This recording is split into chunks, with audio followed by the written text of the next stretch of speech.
Ahojte, vítam vás pri ďalšom videu a v dnešnom videu si opäť raz povieme nejaké zaujímavosti o Turecku. Tentokrát mám pre vás pripravených 20 naozaj zaujímavých faktov o tejto krásnej krajine, z ktorých verím, že o viacerých ste možno nemali ani šajnu, takže poďme si teda povedať 20 zaujímavostí o Turecku.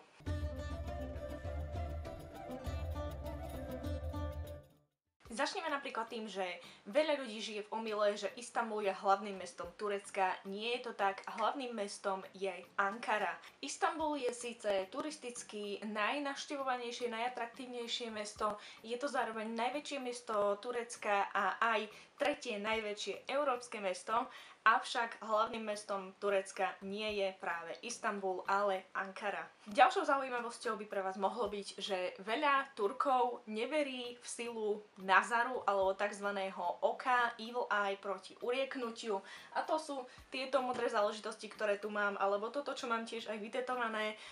Je to najpredávanejší turecký suvenír, založený na 3000 rokov starej tradícii, podľa ktorej teda nositeľ alebo človek, ktorý toto oko má niekde umiestnené, niekde na viditeľnom mieste v dome, je teda uchránený od nejakých zlých zákerných pohľadov. No, Turecko je veľmi náboženská krajina a veľké množstvo obyvateľov je teda nábožensky cítiacich, veriacich a teda väčšinou sa toto presvedčenie viac menej prieči jedno s druhým, tak Turci, aj keď to majú všelikde povystavované, úplne tomu akože neveria, takže dosť veľa Turkov nájdete takých, ktorí sa na to pozerajú tak, že OK, je to súčasťou nejakej našej tejto národnej akože tradície a je to proste jeden z najpredávanejších suvenírov, avšak sami tomu neveria. Turecko je krajinou mačiek. Toto som vám už spomínala vo viacerých videách.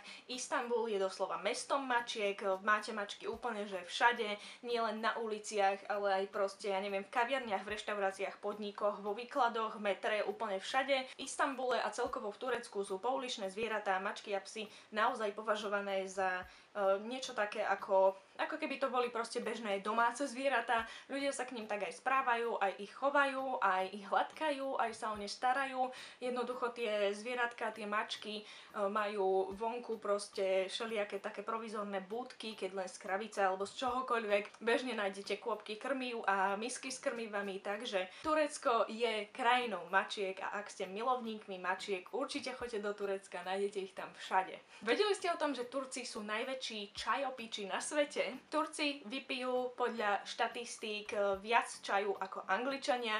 Niekedy je to aj 10 takých tých ich klasických šálok špecifických za deň. Pijú čaj naozaj, že od rána do večera v akejkoľvek časti dňa, pri akejkoľvek príležitosti. Ponúknutie čaju je u nich niečo ako najväčší prejav pohostinnosti. Naozaj ten ich čaj je s nimi spätý už celé roky a ťahá sa to s nimi a je to súčasťou takej ich národnej identity. Je to teda väčšinou úplne klasický, tradičný čierny čaj a zaujímavosťou je, že aj keď sa to píše C s háčikom A a Y, číta sa to rovnako v turečtine aj v slovenčine čaj. Aj keď je Turecko moslimskou krajinou, vedeli ste o tom, že jeden z najstarších kresťanských kostolov na svete je práve z Turecka. Nachádza sa v meste Antakya a volá sa kostol svätého Petra a naozaj patrí k jedným z najstarších. Turci až do roku 1934 vôbec nepoužívali priezviská. Až s nástupom prvého tureckého prezidenta Mustafu Kemala sa táto tradícia začala teda objavovať. On vyhlásil, že pôjde Turecko teda po vzore nejakých akože európskych krajín, že bude modernou republikou, zaviedol mnohé inovatívne zákony a záležitosti v celom Turecku, zmenil proste z Osmanskej ríše Turecko na modernú republiku a moderný štát a medzi inými teda aj prikázal Turkom, svojim obyvateľom, aby si proste vybrali nejaké priezviská. On sám si vybral priezvisko Ataturk, čo v preklade znamená otec Turkov a teda odvtedy z neho bol Mustafa Kemal Atatürk, ktorého Turci dodnes veľmi uznávajú. Vedeli ste o tom, že názov Tirkisový, alebo teda názov tejto farby, pochádza práve z Turecka. Tirkis znamená vo voľnom preklade niečo ako turecký kameň a do Európy sa dostal práve z Orientu cez Turecko. Patrí medzi jeden z najstarších drahých kameňov v histórii. Tirkis prvýkrát používali už dávno tureckí vojaci ako amulet. Čo je však ešte o mnoho zaujímavejšie, je, že Svätý Mikuláš, alebo teda Santa Claus, pochádza práve z Turecka. Mnohí ste to určite netušili, aj keď si každý teda Mikuláš alebo Santa Claus sa spája so severskými krajinami. Tento človek pochádzal z tureckého mesta Patara. Celé roky pôsobil ako biskup v meste Mira, ktoré sa dnes volá Demre. Keď budete na nejakej dovolenke v Antálii, Side a okolí, určite budete mať fakultatívne výlety v možnostiach od cestovky aj práve do týchto antických historických miest. Spomente si potom na Santa Clausa alebo teda Mikuláša, ktorého tam majú všetci miestni za hrdinu pre jeho činy, láskavosti a štedrosti. Istanbul som už v týchto faktoch spomínala, avšak vedeli ste, že práve Istanbul je jediným mestom na svete, ktoré sa rozkladá na dvoch kontinentoch súčasne. Celkovo Turecko sa teda nachádza tak v Európe, ako aj v Ázii, avšak tá európska časť Turecka tvorí len 3% jeho celkovej rozlohy, takže Istanbul sa síce nachádza na dvoch kontinentoch naraz a aj si veľmi presne pamätám, keď sme boli v Istanbule a išli sme taxíkom cez Bosporský most, oddeľujúci teda Európu od Ázie, keď nám taxikár povedal, že presne v tomto bode sme prešli do Ázie. A my, že wow. Takže aj keď sa Istanbul nachádza na dvoch kontinentoch naraz, tá európska časť Turecka vlastne tvorí len veľmi malé percento jeho rozlohy. Turecko je najväčším svetovým producentom lieskových orieškov. Áno, počujete správne, až takmer 80% celkovej produkcie lieškových orechov pochádza práve z Turecka. V tejto krajine sú priaznivé klimatické podmienky na ich pestovanie a pestujú sa teda najmä v oblasti pozdĺž Čierneho mora. Kapalı Çarşı, hovorí vám to niečo? Je to Grand Bazar, alebo teda najväčší a jeden z najstarších bazárov alebo obchodov, predchodcom obchodných centier na svete vôbec. Vznikol už v 15. storočí, denne ho navštívi 250 až 400 tisíc návštevníkov. Áno, dobre počujete, denne sú to takéto čísla. Ten bazár je naozaj neskutočne obrovský. Veľmi rýchlo sa tam dokážete stratiť. Nám trvalo prejsť z jednej strany na druhú bez nejakých menších zastávok asi zhruba 20 minút. Nachádza sa tam 4000 obchodov, približne 65 uličiek a asi 18 vstupov. Takže je to naozaj obrovské a kto to nezažil, si to reálne ani nevie predstaviť. Už v roku 1555 sa do Istanbulu dostala káva a odtiaľ sa rozšírila do Európy. Turecká káva teda patrí ku najstarším kávam na svete a je zapísaná aj do zoznamu nehmotného kultúrneho dedičstva UNESCO. Rovnako ako Turci vypijú strašne veľa čaja, tak vypijú aj strašne veľa kávy. A toto taktiež jednoducho už patrí k ich takej kultúrnej identite. Klasická turecká káva sa varí v špeciálnej takej kanvičke, volá sa to džezva a úplne originálny spôsob, taký najtradičnejší je, že sa tá džezva teda dáva do horúceho piesku, kde tá káva sa postupne zohrieva. Takýto tradičný spôsob prípravy teda ešte aj dnes nájdete práve napríklad v Istanbule v niektorých takých kaviarničkách a rôznych podnikoch. Mysleli ste si, že Holandsko je jedinou krajinou tulipánov? To je omyl, pretože aj Turecko je považované za krajinu tulipánov a dokonca do Európy v 16. storočí práve tureckí obchodníci tieto tulipány doniesli. Takže ak ste o tom nevedeli, Turecko je krajinou tulipánov a na jar v období približne okolo marca-apríla zvykne bývať v Istanbule aj taký tulipánový kvetinový festival, kde v rôznych parkoch a záhradách bývajú tulipány nádherne rozkvitnuté. Približne 99% obyvateľov Turecka sú moslimovia. V Turecku je teda takmer 83 000 mešít. Je to naozaj obrovský počet a turecké mešity patria k jedným z najkrajších na svete. Jednou z takých najvýznamnejších, najznámejších a pravdepodobne aj najväčších patrí mešita Sultan Ahmed v centre Istanbulu v európskej časti, ktorá je ľudovo nazývaná aj modrou mešitou. Modrá dostala pomenovanie práve preto, že vo vnútri v jej interiéri má hlavne teda na vrchu taký modrý obklad, práve preto sa ľudovo nazýva aj modrou mešitou. Momentálne však už v Istanbule stojí napríklad aj mešita, ktorá sa volá Çamlıca a tá je najdlhšou mešitou v Turecku a je naozaj grandiózna a obrovská. Tá sa nachádza na azijskej strane Istanbulu a ak budete v Istanbule, naozaj odporúčam ísť sa tam pozrieť, je to niečo nádherné. Vedeli ste o tom, že národným športom v Turecku je futbal? Ako u nás to býva napríklad s hokejom, keď je u nás hokej, v podstate sa skoro celý život zastaví a všetci sa sústreďujú na ten hokej, každý je obrovský fanúšik. Niečo podobné je to aj v Turecku.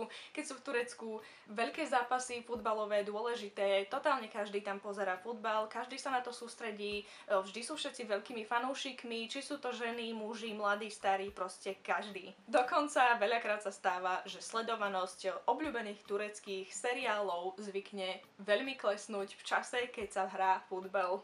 Ak ste už niekedy boli na dovolenke v Turecku a mali ste v úvozovkách tú česť mať nejaký zdravotný problém, či už črevné ťažkosti alebo akýkoľvek iný problém a boli ste v tureckej nemocnici, predpokladám, že ste už zažili úroveň tureckej zdravotnej starostlivosti, pretože Turecko, prosím pekne, patrí medzi jedného zo svetových lídrov v oblasti medicíny. Naozaj je to cítiť na každom rohu. Ak ste mali príležitosť ísť do nejakej tureckej nemocnice, určite ste videli, že tá zdravotná starostlivosť je tam naozaj na úrovni, či už ide o štátnu alebo súkromnú kliniku.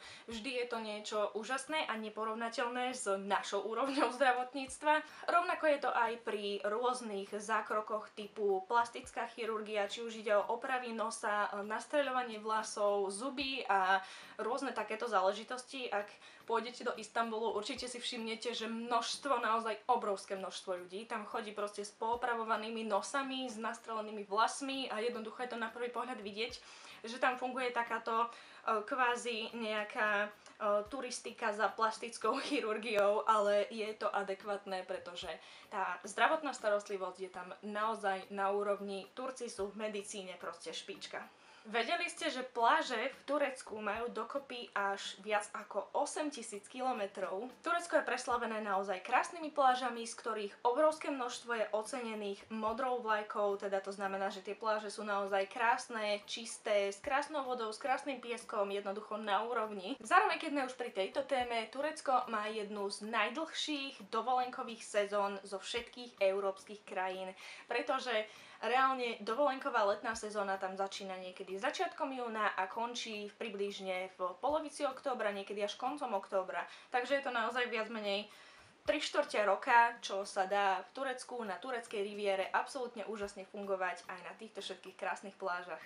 Turecko má rozlohu 783 562 km, čo znamená, že je až 16 krát väčšie ako Slovensko. Na porovnanie, trasa Istanbul-Ankara je približne rovnako dlhá, ako keby ste chceli ísť z Bratislavy do Čiernej nad Tisou, čo je vlastne na opačnom konci našej krajiny. Turecko je naozaj obrovské. Prvý medzikontinentálny let z Európy do Ázie uskutočnil práve turecký dobrodruh.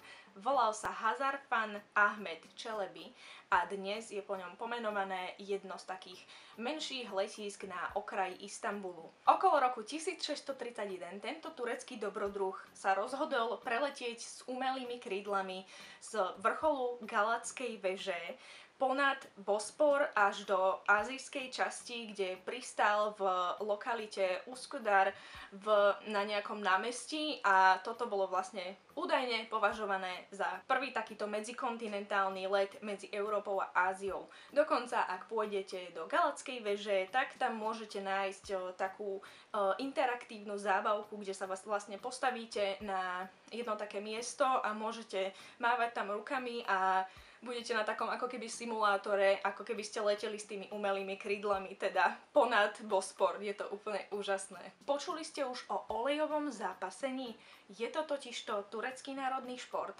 pričom tam spolu dvaja zápasníci zápasia s tým, že sú celí namazaní olivovým olejom a majú na sebe len nohavice siahajúce pod kolena a vyhráva vlastne ten, ktorý toho druhého zloží tak, že zostáva pupkom nahor.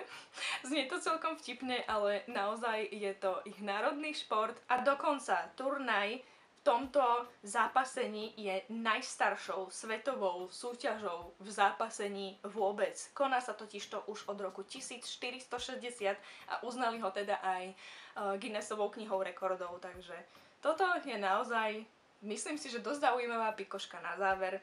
Ako 20. fakt o Turecku. Dajte mi určite vedieť do komentárov, či ste niečo z tohto tušili alebo nie, čo vás prekvapilo najviac a ak máte nápady na nejaké ďalšie videá alebo ďalšie zaujímavosti, ktoré by ste chceli vedieť o Turecku, určite mi dajte vedieť, opýtajte sa a ja to rada spracujem do budúcna. Snáď vás toto video bavilo a dúfam, že sa uvidíme aj pri nejakom ďalšom. Majte sa pekne.